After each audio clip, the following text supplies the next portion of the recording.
कल हुकूमत के एक बड़े अहम ओहदेदार से रात को मेरी बात हो रही थी। वो मुझे बता रहे थे कि बेसिकली हम लोग जो है ख़ासतौर पर मेरे प्रोग्राम की बात कर रहे थे। वो कह रहे थे उनका सर्वे उनके पास है कि मेरे जो बेसिकली व्यूअर्स हैं उनमें ज़्यादातर तहरीक इंसाफ के व्यूअर्स हुआ करते थे और नून लीग जो है वो मेरी व्यूअरशिप में उस तरह नहीं आती, क्योंकि ऑब्वियसली पिछले 5 साल जब उनका दौर था तो मैंने उनकी धज्जियाँ उड़ा के रखी, इसमें तो कोई दो राय नहीं है। तो तहरीक इंसाफ वाली जो व्यूअरशिप है, क्योंकि ऑब्वियसली वो उनको सूट करता था नैरेटिव उस वक्त जो मैं दिया करता था, जो एनालिसिस या फैक्ट्स पेश किया करते थे नून लीग की गवर्नमेंट के ख़िलाफ़, वो भी अब आहिस्ता आहिस्ता जो है वो बड़ी शॉक पोजीशन में है मुझे लेके कि ये क्या हुआ है। और मुझे कह रहे थे कि बहुत ज़्यादा मैं जो हूँ ना वो बायस्ड हो गया हूँ इमरान खान साहब के मामले को लेकर। तो मैंने उनसे पूछा कि जनाब देखें, बायसनेस तो ये होती है कि आप किसी के मतलब गलत तजिया करें और आप उसमें डट जाएँ कि हक़ाइक़ के बरक्स भी आप कहें जी मैं एंकर हूँ तो मैं तो गलत हो ही नहीं सकता।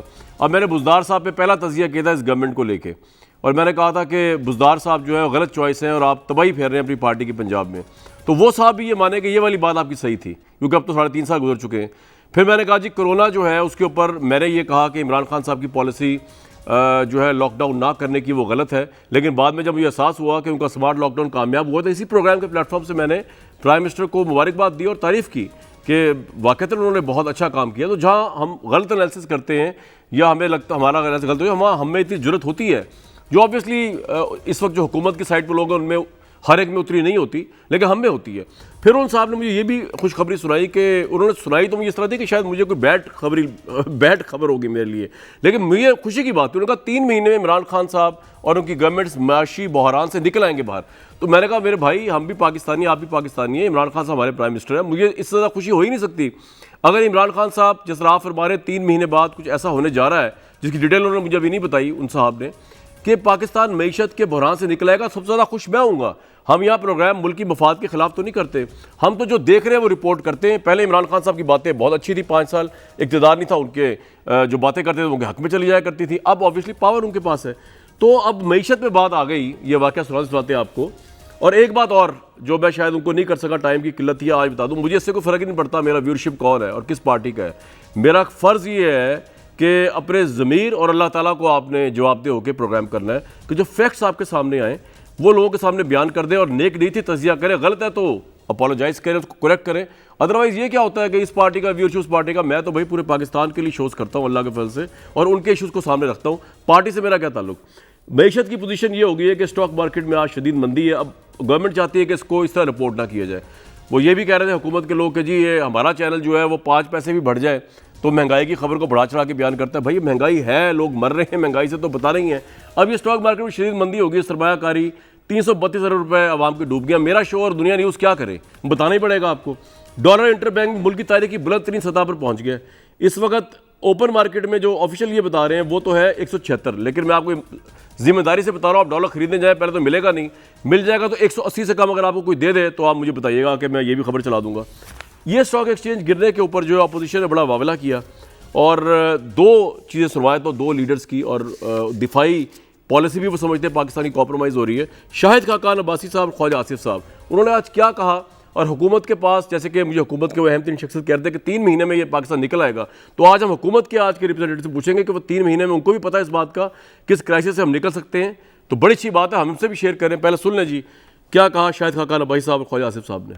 बुनियादी ज़रूरियात की चीज़ें हैं, 18.1% का इजाफा हुआ है। पिछले महीने पाकिस्तान की तारीख की सबसे ज़्यादा दरामद हुई है 8.1 अरब डॉलर की। पाकिस्तान मुस्लिम लीग नून के ज़माने में जो सबसे ज़्यादा दरामद हुई वो 5.1 अरब डॉलर थी। बात की जाती है तो ये नेशनल सिक्योरिटी की ब्रीफिंग आपको देंगे। कौन देगा जिस आदमी का 2 साल पहले पाकिस्तान से कोई ताल्लुक नहीं था। मुल्क में महंगाई से बड़ी नेशनल सिक्योरिटी कौन सी है। हुकूमत दिफाई खराजात भी कर्जे लेकर बर्दाश्त करेगी, जब हुकूमत अपनी तनख्वाह भी कर्जे लेकर बर्दाश्त करेगी तो फिर इसके अलावा कौन सी नेशनल सिक्योरिटी होती है। आज चेयरमैन नैब तो खामोश है, उसकी आंखें मुंह और कान बंद हैं, लेकिन एक दिन आएगा कि ये सब कुछ खुलेगा। हुकूमत अवाम के सामने आकर एतराफ़ करे कि हम नाकाम हो गए।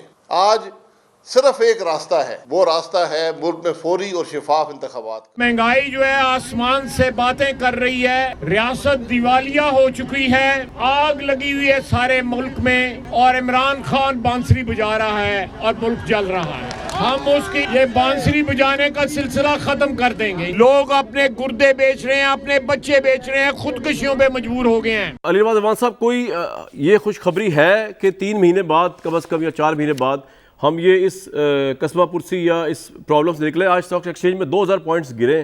शहबाज शरीफ साहब भी आज चीख रहे थे, वो कह रहे सरमायाकारों की माशी पॉलिसी पर ये अदम एतमाद का सबूत है।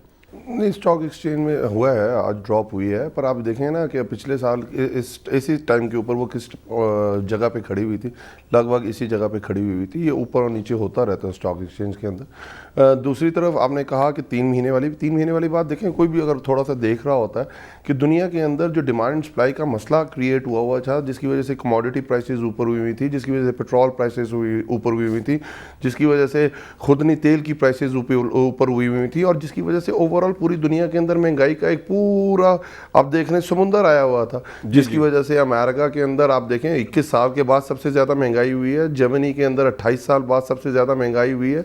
तो ये सारी वो चीज़ें कि पूरी दुनिया से इफेक्ट। लेकिन अली भाई, मैं ये पूछ रहा हूं कि आपके नोटिस में है कि कोई 3 महीने में कोई ऐसा प्लान आ रहा है जिससे हम महंगाई अगर फौरन खत्म नहीं भी होती तो बतदरीज खत्म होगी? जी जी जी जी, फरमाइए उस्ताद मोहतरम। अगर मैं वही बात पे आ रहा था, क्योंकि अगर आप सुन लें पूरी बात, जनाब, तो मैं यही कह रहा था कि आपने देखा होगा कि अब थोड़ी थोड़ी कमोडिटी प्राइसेस अपने लेवल पे आनी शुरू हो गई।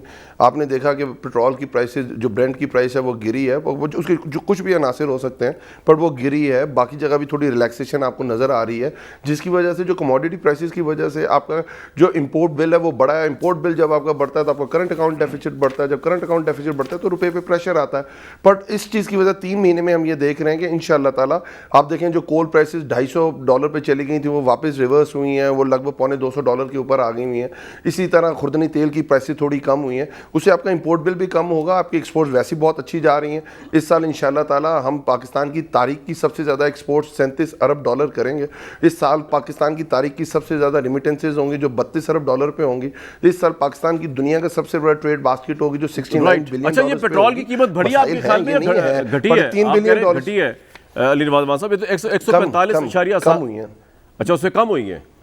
अच्छा, ये मुझे ये नॉलेज में इजाफा, कल तक तो 145.82। आपने रात वाला कमरान भाई रात वाला फोन नहीं निकल रहा, तो मैं आपको ये बता नहीं, मैं अब यही बताने की कोशिश कर रहा हूं। मैं वैसे बता दूं कि अली रिजवान साहब नहीं थे वो। जी जी